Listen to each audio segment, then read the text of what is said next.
How are you guys doing? It's bright and early, right? Your brain has been emptied now, and you're ready to learn more, right? There's going to be a handout coming around, so Lanier, everyone needs a handout. Everyone's going to need a handout, Lanier. Everyone needs a handout. Okay, so we're going to talk about the tough nut child. How many of you feel like you have a tough nut? Okay, that's why you're here, right? Okay. All right, the disclaimer that, again, the things you learn at this conference, make sure you talk to your child's physician about before you implement things. And I don't have any financial affiliation with any things that we're going to talk about today. So you saw the slide yesterday. If you heard me talk, this I think is the most important slide I have for the day, and so I'm starting out with it.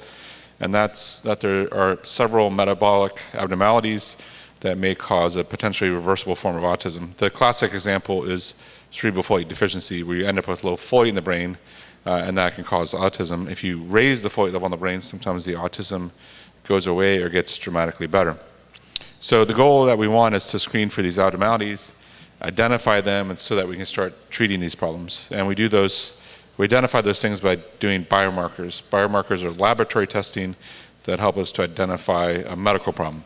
So you can't look at a child and see that they have low iron or a thyroid problem, but you can check the blood work and see if that's the case. So what we're seeing with autism is that it has a biological basis with features of known medical disorders. In other words, right now it's classified as a psychiatric disorder, but we would consider it a medical disorder that you can test for these abnormalities and then treat them and hopefully get improvements.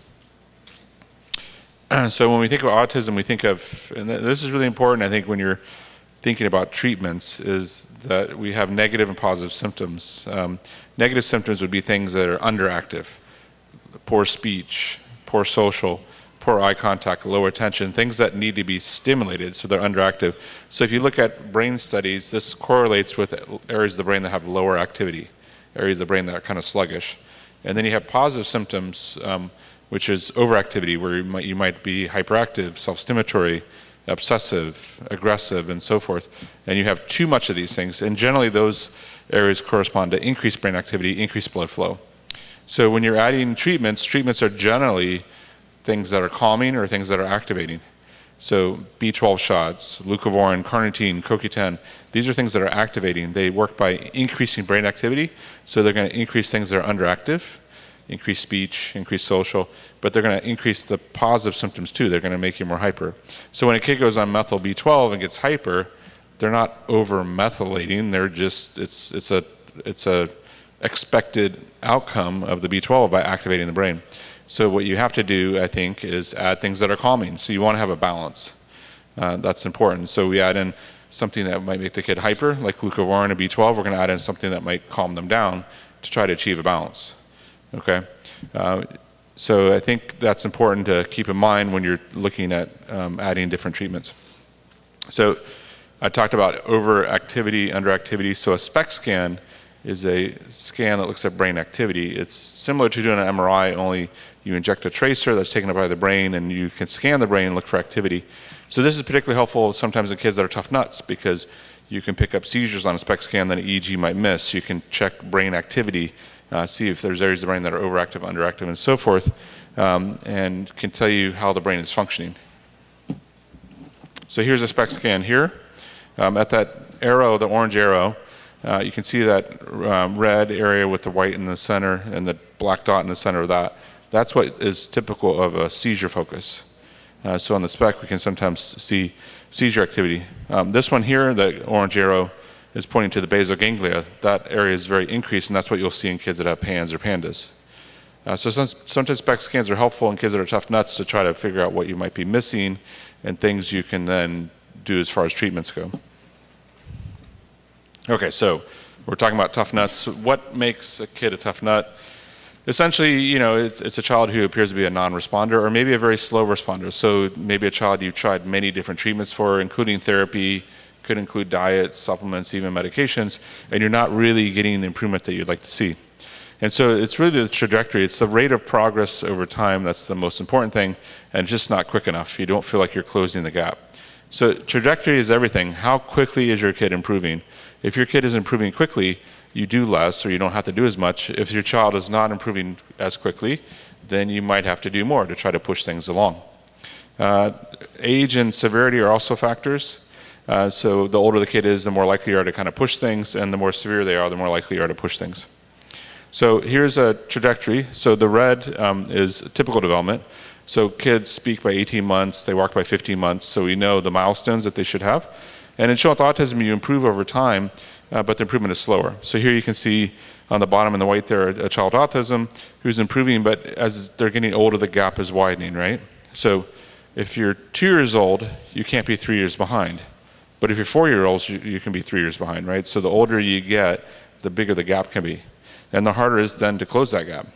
So the thought is, this gap is widening as the kids are getting older. Let's say you implement a treatment and you see a dramatic improvement, something like this, where you're catching up. Well, that's obviously where we all want to be, right? But most kids, that doesn't happen. It's usually not a quick improvement. Usually what we do is we add a treatment and we get hopefully some improvement. We add a treatment, we get a little more improvement. We keep kind of pushing things along, and we're trying to catch up. The biggest factor with this is time. So it takes time to catch up, right? So obviously we want our children to improve quicker. It just takes time to get the improvements. Now this is a study of about 7,000 children that was published in 2012 in pediatrics, and they looked at the trajectory, improvement over time in children with autism. Look at the bottom arrow, the bottom line there. So this was speech trajectory, and what they found, there were 6 different groups of kids. The very top dotted line is kids that are high functioning, and they improved, and you can see they're almost to normal functioning by the time they turned 14. The little line that's going up like a curve, those are the bloomers. Those are kids that improved dramatically in speech over several years, and you can see that's almost 8% of kids. So you can see where the kids started is where they oftentimes ended, okay? So look at the bottom line, a kid who has virtually no speech, and they follow these kids. And again, these were thousands of kids in the study. You can see there's not a lot of change there. So the point is, especially with speech, if your child is nonverbal, not improving, they're going to probably stay that way unless you do something. So that's why we were trying to do medical treatments. We're trying to find these things that are abnormal so that we can treat them and try to get them to improve more quickly. What if you tried everything? How many of you feel like you've tried everything? Yeah, I mean, there's a lot of stuff out there, right? These are things that have been shown to help with speech and social. So the left-hand side is speech. So you can see the supplements, fish oil, carnitine, carnosine, folinic acid, B12, ubiquinol, sulforaphane, and B6. Some of the medications that are particularly helpful for speech are atomoxetine, propranolol, memantine, which is Namenda, galantamine, amantadine, pentoxifylline, steroids. So you can see there's quite a long list. And again, when you have a child who's a tough nut, you may need to get beyond supplements. You may need to get into some of the medications to try to push the child harder to get more improvements. But again, I find very few kids that come to see me that have been through everything on this list. So that's the good news, is there's a lot of things out there that might be beneficial. Sometimes you'll have a lab test that indicates you should try XYZ medicine, or sometimes you say, look, my kid has poor speech, I think I'm going to try atomoxetine or galantamine, and then it's a trial and error process where you add something in and you see if you can get more speech, and then you add something else in and try to get more speech and so forth. So you have to consider the risk-benefit ratio of treatments. So the younger the child is, a child who's 2.5, 3 years old, you're going to take less risk. We're not going to use medications in a 3-year-old kid, generally, but we might put a 10-year-old kid on a medicine because they're way behind because they're older. The higher the functioning the child is, the less risk you should take. So a kid who's just got a little bit of an attention problem, that's it. You shouldn't be going out and doing really risky treatments, right? Because you have a lot more to lose now because your child's doing pretty well. If the trajectory is not as robust as you want, if the child's not improving as quickly as you want, then you would do more. And if they're improving at a fast rate, you do less.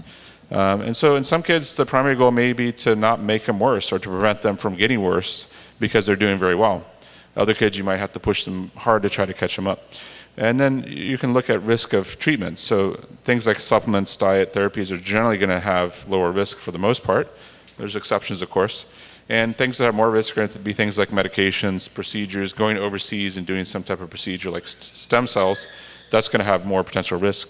And so you have to find a balance. And as your child is getting older, if they're not improving, if they're severely affected, you're going to tend to do more as they get older. You're trying to push them more. Does that make sense?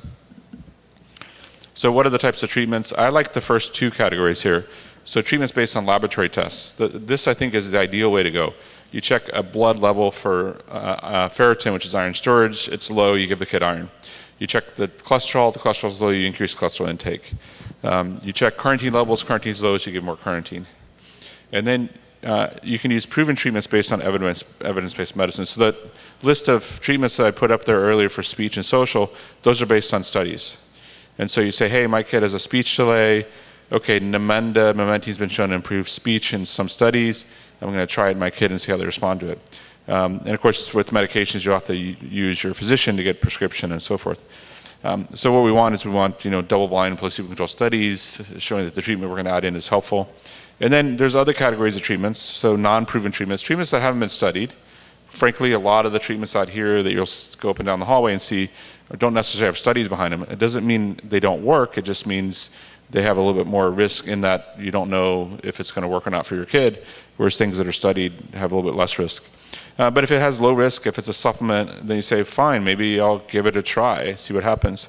Non-proven treatments, things that aren't studied that have high risk, be more cautious. So if someone's like, oh, there's a new chemotherapy drug from Russia, let me try it in my kid. You go, well, I don't know. Maybe, you want to wait a little bit and see if someone dies first from it before you try your kid on it. Okay, so what are the potential reasons for being a tough nut? There could be unrecognized or untested problems. So for example, I see some kids that come in that they've never had an EEG done before. One of the most common reasons that makes kids a tough nut are these abnormal EEG findings. And if you've never done an EEG, especially a 24-hour EEG, you may not know that your kid has a problem. So if you haven't tested for it, you don't find it. If you don't test, you don't find. If you don't find, you can't treat. Or you might have a known problem. Like sometimes we'll look through records, for the last 10 years, and it can be like, oh, and 5 years ago they had this low value on whatever. Was that ever treated? Oh gosh, I didn't even know they had that.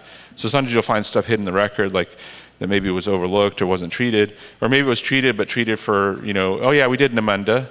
Well, how long did you do it for? We did it for a week. Well, you got to do it for 2 months to give it a good trial. So maybe you didn't do it long enough, or you did a tiny dose and you didn't do a high enough dose. So there may be treatments that weren't targeted at specific problems or laboratory findings like we've talked about here. Sometimes we've had to use treatments in combination. So we'll add in a treatment that helps a few percent, add a second treatment that helps 5%, add a third treatment that helps a few percent, but together they help 50% because they're working together synergistically.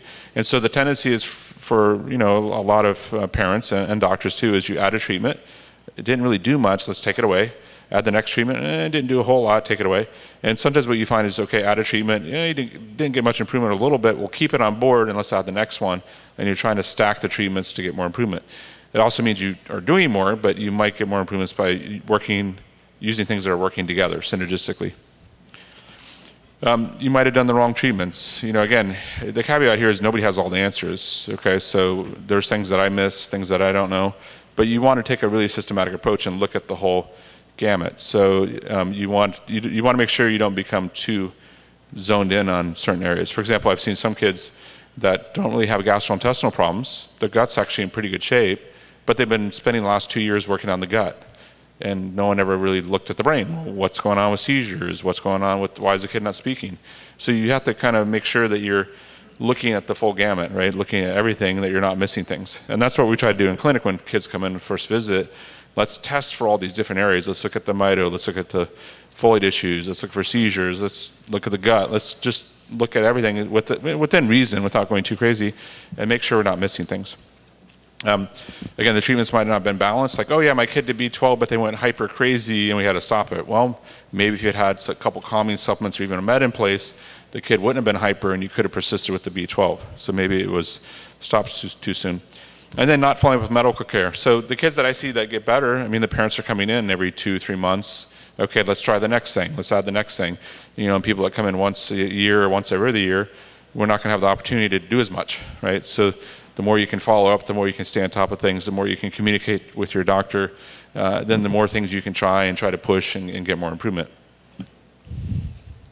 You might need to do some advanced testing. So you may need to look at antibodies around tissue, antibodies to folate receptor. You may need to do a SPECT scan.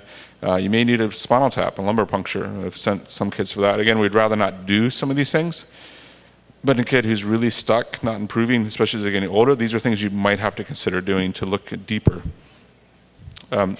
So our outline today, we're going to briefly talk about puberties. We're going to talk about seizures, neurotransmitter problems, inflammation, mitotic dysfunction, and CFD, cerebral folate deficiency. So puberty is something that needs more attention. So this is a study from 1981 of 5 children who deteriorated during puberty, children with autism that had more significant behavioral problems. So what we find in puberty is oftentimes the hormones are putting gas on the fire. So the things that you had when the kid was 6, 8, 10 are still the same problems you have potentially, but now it's more intense. So a kid who's kind of slightly aggressive and maybe pinches a little bit, now they get some testosterone in place and now they're hitting. And it's kind of up the ante. And that usually makes people have to go and do something about it because the kids are becoming bigger and they're more aggressive and so forth. So common problems that we see during puberty. So seizures are a big one, aggressive behaviors. Oftentimes we'll see kids that have PANS, tics, etc. Constipation, GI issues. So one of the things you get as kids get older in puberty is sometimes they won't let you go in the toilet and look at their bowel movement anymore. Whereas when they're 4, 6, 8 years old, you can see, oh, the kid's got a little bit of diarrhea, there's some food in the poop, etc., and something's going on. I need to look into it more. But when the kids are puberty, you don't always get to see the stool, and therefore you lose your sort of early warning system that the stool is getting worse, and then the behavior starts getting worse. So sometimes you have to cut a deal with your kid, and hey, you get a treat if I get to see the stool once a week or something, so you can kind of keep an eye on it. Acne is an issue. Sleep issues sometimes become more prevalent. And what we see in a lot of children, especially with the history of autism, ASD, is that as their autism is improving, oftentimes they become more ADD, ADHD, and that can be hard to treat. So they start having attention problems. Okay, so we're going to briefly just review normal brain function. So if you look in, I don't know if my cursor will come up here. Yep, so if you look at that little arrow that's spinning around, that's the speech area of the brain. So like real estate, location is everything. Location is important. So in that speech area of the brain, if I hit you upside the head with a baseball bat, you might lose speech. If you have a stroke in that area of the brain, you might lose speech. If you have a brain tumor there, you might lose speech. If you have seizures in that area of the brain, you might lose speech. So if you have a seizure in the back of the brain, maybe you won't have anything that you can see on the outside. So the point is different areas of the brain control different function. And if you have a seizure in the motor area of the brain, you might fall down and shake all over. If you have a seizure in the speech area of the brain, all you might see on the outside is the kid's not speaking. So some of these kids will have seizure activity that you can't see with your eyeball. It's what we call subclinical or silent seizure, where they may not be speaking, they might have poor attention related to seizures, but because it's not in the motor area of the brain, they're not falling down and shaking and so forth. So with the brain electroactivity, the nervous system of the brain is made up of cells, and they communicate through electricity. They send tiny electrical signals. The brain has about 100 billion neurons. And the more signals that are sent, the more electricity the brain will produce. And you measure the electricity with an EEG. So one of the most early findings in children that has been shown to predict the risk of developing autism is low EEG power. The EEG is just, the brain is not making enough energy, enough electrical power. And so what we see in autism is sometimes the brain is sluggish. You'll find the EEG shows slowing, and those areas of the brain need to be activated. Okay, so we're going to talk about seizures. So what is a seizure? Well, we talked about the electrical activity in the brain. If there's abnormal electrical activity, then that might cause a seizure. So think of a seizure like an electrical storm. So there's this electrical activity going on that's abnormal. It should be nice and well-connected activity in the brain, and it's chaotic, and it's leading to this disrupted electrical signal, which is abnormally excited, and that's what a seizure is. Now, what will happen is the location of the seizure will determine what you see. So again, if you have a seizure in the speech area of the brain, you might have poor speech. So this is just a picture depicting what the brain normally looks like, that there's these electrical signals going around the brain, but they're coordinated, they're not chaotic. You can see communication going throughout the brain and so forth. And what you get with a seizure is you get an area of the brain that just starts shooting out a bunch of signals indiscriminately, almost like an electrical storm, and that can then impair brain function and cause a seizure. So again, if you get this sort of electrical storm, increased activity, an area of the brain that controls arm and leg movement, now you might get this shaking, falling down, and have a seizure. But if that happens in the attention area of the brain, you might have poor attention. So what are the symptoms we see with seizure? Well, they can be subclinical or what we call silent, where you don't even know that the child's having a seizure. I could be having a seizure right now as I'm talking. You wouldn't know it because maybe it's an area of the brain that doesn't really manifest on the outside. That might be affecting something else, like my smell or something.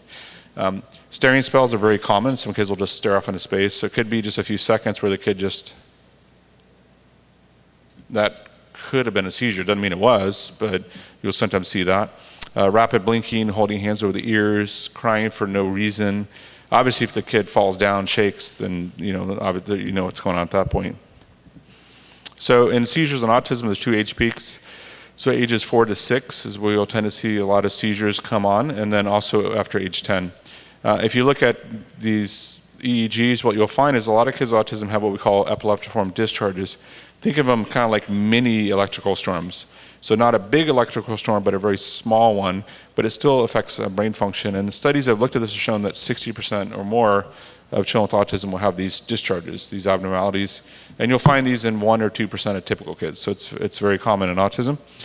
Children over age 10 years old with autism are about 2.5 times more likely to develop a seizure. So as the age goes up, and again, we think it might be related to hormones, although we're not sure. Children who have this abnormal activity tend to be more self-stimulatory, more aggressive.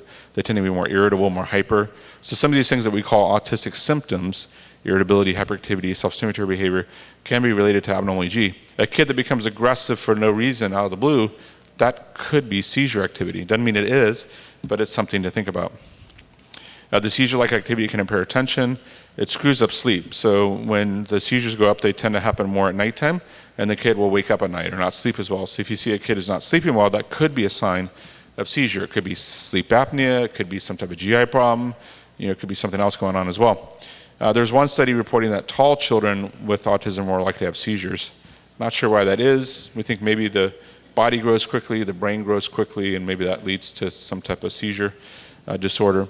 92% of children with autism will have a second seizure with 1 year.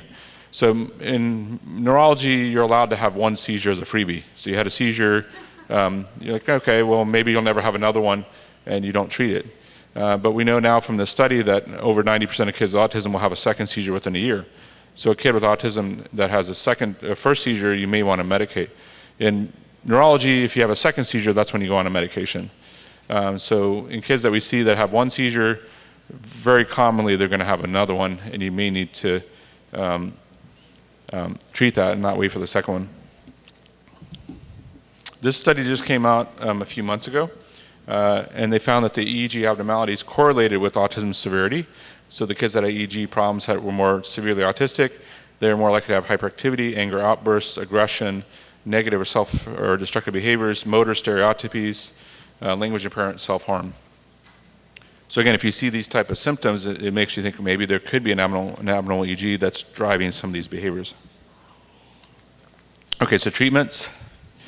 This is Dr. Fry's study in 2010, where he looked at children who were not responding. So again, these were tough nuts and not responding, not improving. And they had abnormal EEG findings on EEG. They had no obvious symptoms of seizures, so it was all subclinical. You didn't see anything on the outside. He treated those children with seizure medications. And 70% of them had an improvement within 1 clinic visit, which is usually about 6 weeks. So here's the table from this chart from his study.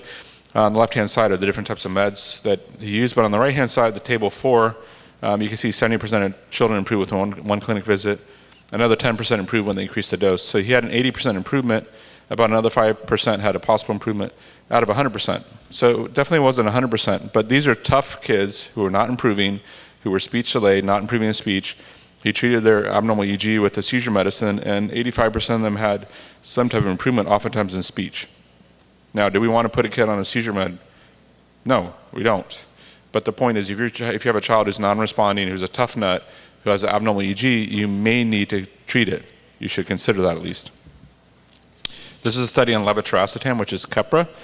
So this study here took children with autism who had abnormal EEG findings, so these discharges that we were talking about, put them on either levetiracetam, which is a seizure medication, plus educational therapy, The other half of the kids got educational therapy but no medication. And they found a significant improvement in things like behavior, cognition in the kids that went on the seizure medication. Ketogenic diet. So this study here looked at 3 groups.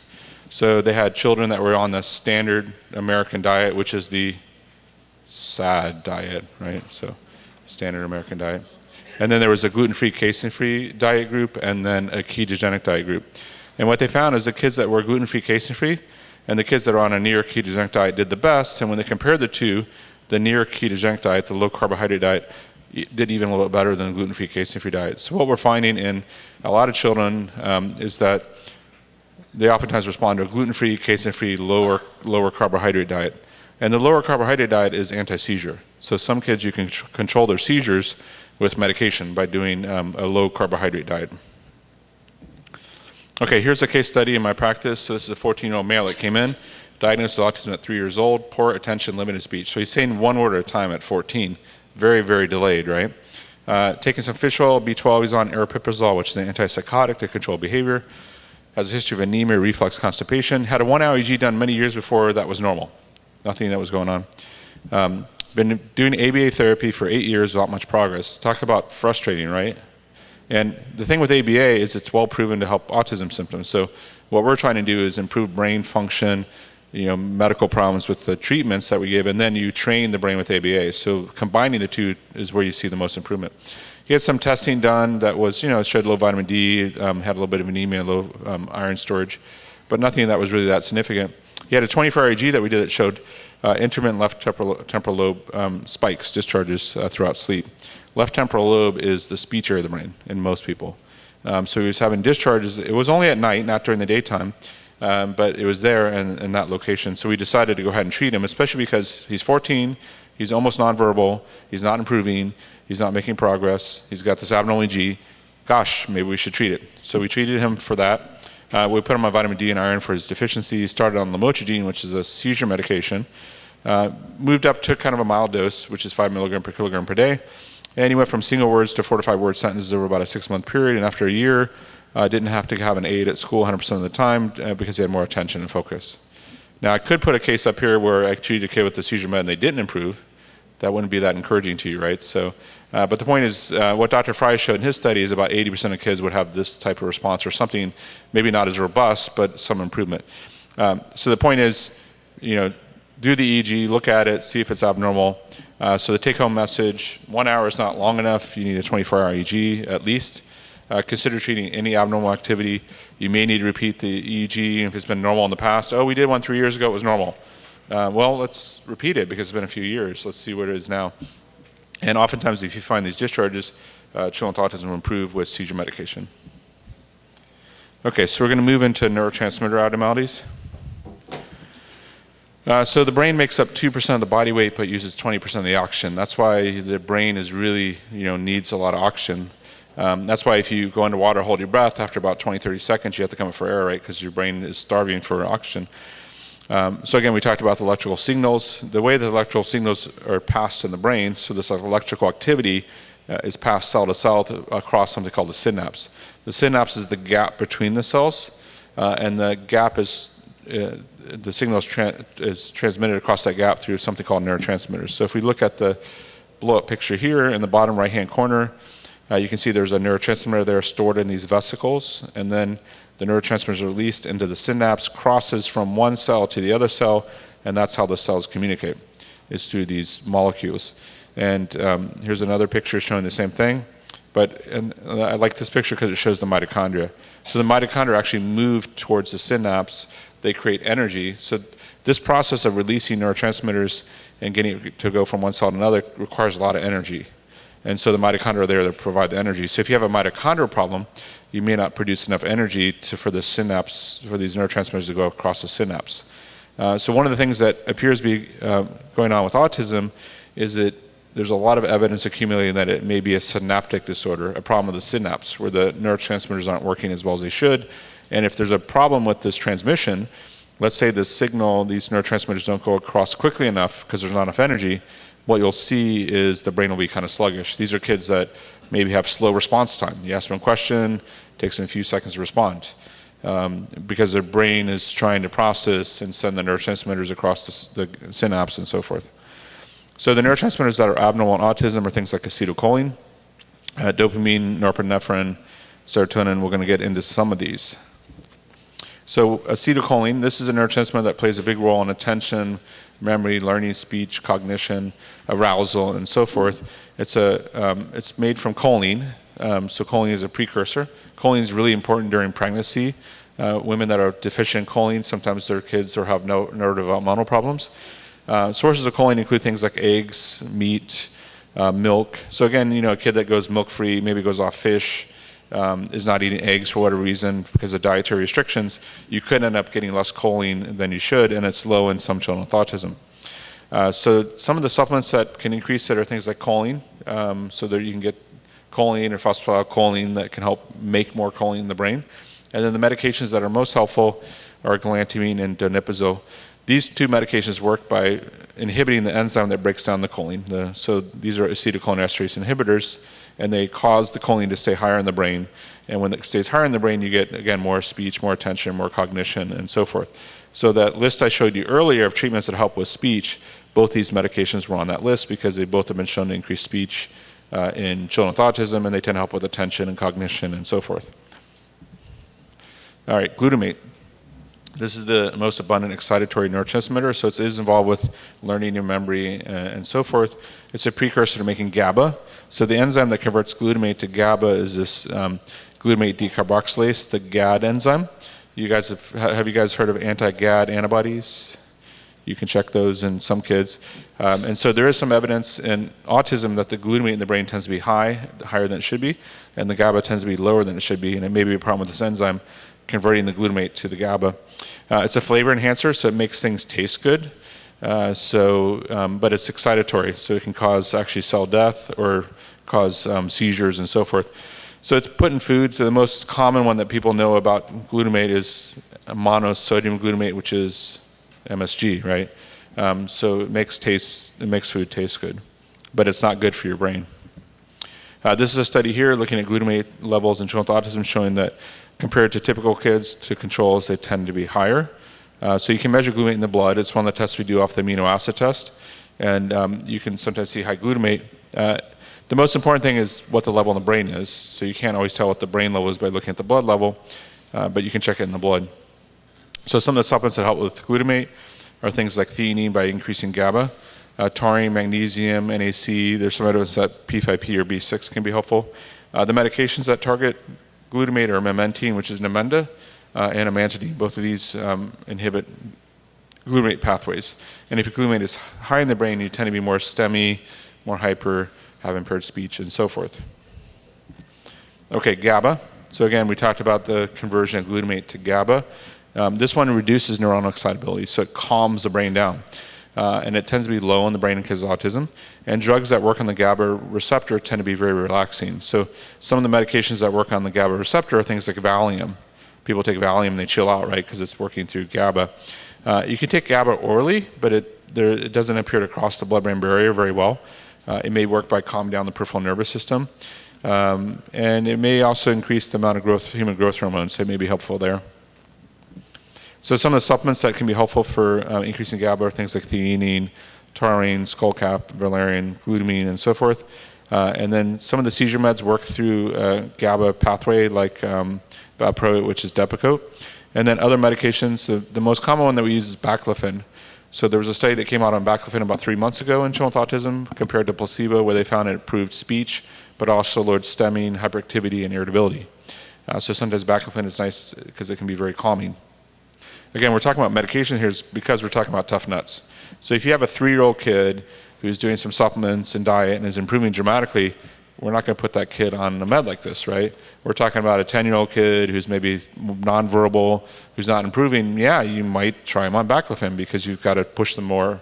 And you want to use things that are studied. So the nice thing with a lot of these things we're talking about are there studies behind it in autism. Norepinephrine, which is adrenaline. So this mobilizes the body for action. So if someone jumps from behind a bush and scares you, your norepinephrine in the brain goes up. It gives you the energy to run away.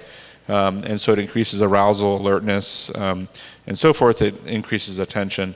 But if it gets too high, you can get things like racing thoughts, anxiety. So, and that's what you'll see in people that have anxiety disorders or PTSD, is that something will trigger their anxiety, and now it'll go to a much higher level than it should. And beta blockers can counteract the effect of norepinephrine. Glutamate also seems to stimulate the release of norepinephrine. So a lot of these things go together. You get high glutamate, you get high norepinephrine, and so they tend to travel together, and you may need to treat both. One of the things you'll see when kids have high norepinephrine in the brain is they'll have really dilated pupils. So you'll see real big pupils, and that's a sign of sympathetic overdrive or this adrenaline high in the brain.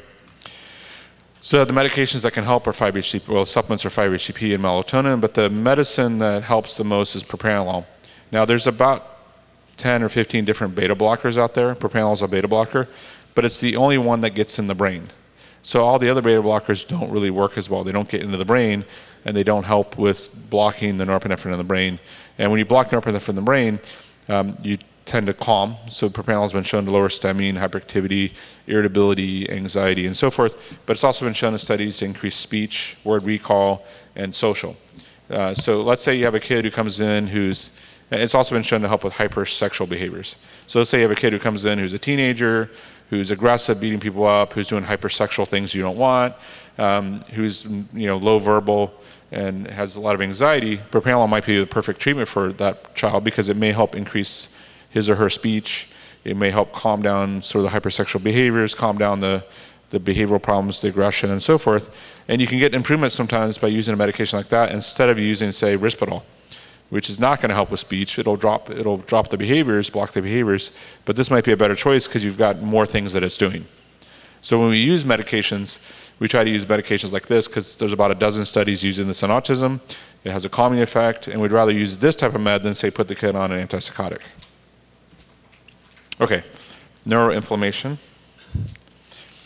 So we talked yesterday about how antibodies are made to things that are foreign. So you get a virus, you make an antibody to the virus that helps you kill the virus. What we're looking at here is some children make antibodies to brain tissue. So the immune system is attacking the brain for some reason. And these antibodies have been associated with loss of speech. It may be a marker of a leaky blood-brain barrier. So we talked yesterday about how some children have a leaky gut barrier, or really the correct term is increased intestinal permeability. There also might be a leaky blood-brain barrier, so to say. So what you'll find is areas of the brain that have inflammation, mitochondrial problems, or areas of the brain that are involved in speech, auditory processing, social behavior, and so forth. And again, we're talking about a disorder that has a lot of biological basis that's identifiable and treatable. This is a study that looked at children with autism and gave them steroids, oral steroids. Steroids lower inflammation, and what they've had were children that were not really responding. They had regressed previously, lost speech. They put the children on steroids, and the speech dramatically improved, and the improvement was retained after 1 year of treatment. This is looking at IVIG. So this study gave IVIG to children with autism. You can see on the bottom there that out of the 10 children, they had 2 children that improved pretty dramatically, including one that almost completely recovered speech. So there are some kids that dramatically respond to IVIG. IVIG is a blood product, but it can have an anti-inflammatory effect. This is a double-blind study looking at immunoglobulins in children with autism, showing that compared to placebo, giving IVIG helped with irritability, hyperactivity, eye contact, speech, and so forth. So in a kid who's a tough nut, who's not responding, who has evidence that they need IVIG, like let's say they're immunodeficient, low IgG, or maybe we think there's evidence of brain inflammation, we might think about IVIG as a treatment. It's not something to be taken lightly, though, because it is a blood product. It takes about 5 or 6 hours to infuse once a month, so it's not the easiest thing to do, but it may be worth looking at, and especially if the child hasn't responded to other treatments. This is looking at pentoxifylline. This is a medication that inhibits brain inflammation, and it was compared to placebo, again finding improvements in social, self-stimulatory behavior, hyperactivity, speech. So these are some of the medications we use that are anti-inflammatory. Again, the doses are here mainly based off what's been studied in the literature. You'd have to work with your doctor, though, to get prescription for these and to talk about dosing and so forth. So the dosing is based on weight and and so forth. So shifting gears to mitochondrial dysfunction. Each of these topics, neuroinflammation, mitochondrial problems, could be a whole hour talk. I'm trying to give you a smattering of each topic so that you can kind of get the punchline. If you come, you're welcome to come to me after the talk to my booth, and I can answer questions. I've also got some papers that you can get that kind of go more in detail with some of these topics. So what are mitochondria? Well, they're found in every cell, and most cells have hundreds of thousands of mitochondria, and they generate ATP, which is energy. They also generate heat, so they generate the heat for your body. The liver mitochondria help get rid of ammonia, so high ammonia can sometimes be seen with mitochondrial dysfunction. These are signs and symptoms, so a lot of things you can see in autism, like developmental delay, motor delay, regression, seizures, low muscle tone. About a third of kids will have abnormal biomarkers of mitochondrial dysfunction, and so there's a spectrum where some kids have severely affected mitochondrial dysfunction, some kids are more mildly affected. This is a picture of the mitochondria. You can see at the bottom here, glucose feeds in the mitochondria and goes into the Krebs cycle, goes down complex 1, 2, 3, 4, and creates ATP, which is energy, which is in yellow there. And the bottom right-hand corner, this is where the fat comes in. So the carnitine attaches to fat, gets transported in the mitochondria to burn for fuel. And so this leads to some of the tests we do. If the mitochondria are not working well, things will back up. And what you'll see is you'll get high lactic acid, high alanine, low carnitine, elevated acylcarnitines. And so these are this is the basis of the testing that we do for mitochondrial dysfunction. So these are some of the labs. Again, I'm not going to spend too much time on each slide because you have it there. This is a child who we did an OAT test on, and you can see there's elevated ketone bodies on the left-hand side, but the bottom 4 there are mitochondria-related markers that have to do with fatty acid processing. On the right-hand side, you can see Krebs cycle metabolites are abnormal, and that's what we just talked about here. Here is the Krebs cycle right in the middle of the mitochondria, so you can see elevations in the Krebs cycle on the urine test, and these are markers of mitochondrial dysfunction. These are some of the treatments that you can use with the dosing. So this article you can download for free online. And these are some of the treatments. So carnitine and CoQ10 are the most important treatments, but B vitamins are very helpful. You want to avoid fasting sometimes. Hyperbaric oxygen may be helpful because it can increase the production of mitochondria. This is a study that just came out recently, a few months ago. We're going up to 400 milligram per kilogram per day of carnitine, so some kids you can go to higher dosing, because most of the time we'll go up to 100 milligram per kilogram. So it's a lot of these things we're talking about are dosed based on weight, and you work with your doctor as far as figuring out the proper dosing and so forth. So here's a case study, a 4-year-old boy who came into clinic with autism, only said 1 word at a time, 10 words total, so very behind in speech. He lost speech and social interaction, walked at 17 months. Children should walk by 15 months. Had some hypotonia, clumsiness, does poorly with fasting. All these are signs, potentially, of mitochondrial dysfunction. These are lab tests that we did. You can see these are the acylcarnitines. These are the fats that should go in the mitochondria burn for fuel. And you see the child has multiple elevations. So this is very abnormal, indicating there's a problem burning fat. This test is one of the tests we do for mito, and all these tests for mitochondrial dysfunction can be done through LabCorp requests. So insurance will cover them, which is really nice. So here's the Krebs cycle. Here's the mitochondrial picture again. So these fatty acids in the bottom right-hand corner are elevated, indicating a problem burning fat. Also, this child had a high carnitine, which you would think would be good, but when you look at the free carnitine, which is the active form, it's actually on the lower side, and the esters are high. The esters are the inactive form of carnitine, so the so-called bad form. You can see the glucose is low, so the child is consuming glucose because they have trouble, presumably having trouble burning the fat, and so they burn the glucose to create energy. And you can see the AST is elevated. It's one of the liver tests. That is also a mitochondrial marker. The ALT is a true liver test, and it's completely normal. So this is a mitochondrial pattern.